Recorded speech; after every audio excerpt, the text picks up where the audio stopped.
起初，神創造天地。創世記1章1節。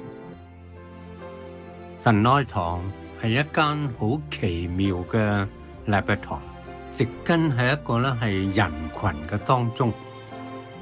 初期嘅衛理公會係隨着教友嘅分散而植堂嘅，所以就喺觀塘九龍嘅東區建立呢一間從衛斯理村衛理堂分出嚟嘅堂會。神愛堂喺觀塘仁愛圍嘅地方，喺循道衛理今日嚟睇係一間好特別，係甚至好奇怪嘅禮拜堂。受着係當地基層嘅人士嗰種嘅支持，有不同嘅人流喺個當中，但係亦都係受到教友同埋居民嗰種嘅尊重。當我係年輕喺聯合醫院嘅時候，我經常係帶一啲外國訪問教會嘅領袖嚟到係參觀呢一間嘅禮拜堂。呢個係名副其實係上帝居住喺人嘅當中，將上帝嘅愛就設立喺一個社群嘅裏面。神愛堂今日60年，我哋存着感恩嘅心。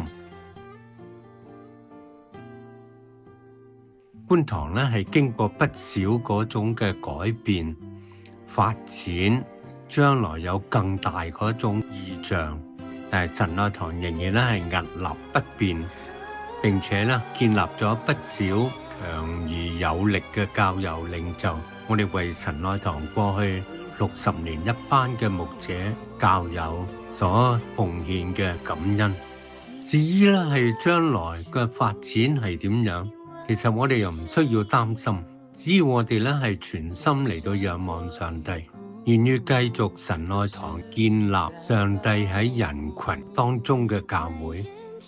早期係用名就多過社區嘅名，神愛呢一個嘅名喺衛理公會嚟講，可能係徐年牧師或者係梁林開牧師所定嘅。神愛世人，係包括一啲最弱小、最貧窮或者最有需要嘅人而設立嘅堂會。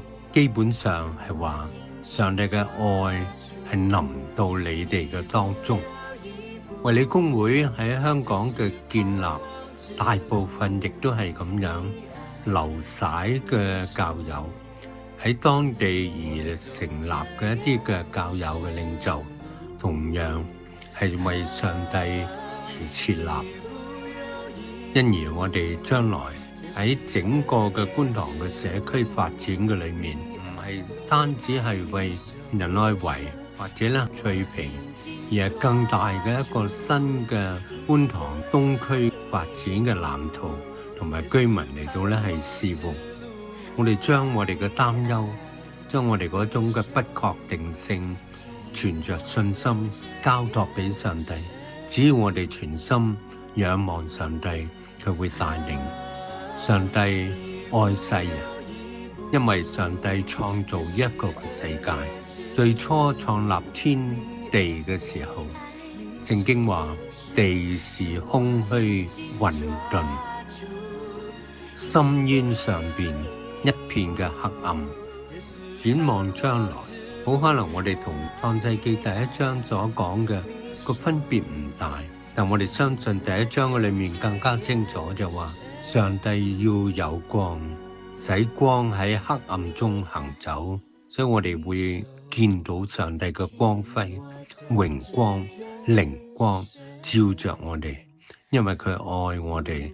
呢個就係神愛世人，神愛堂嘅建立。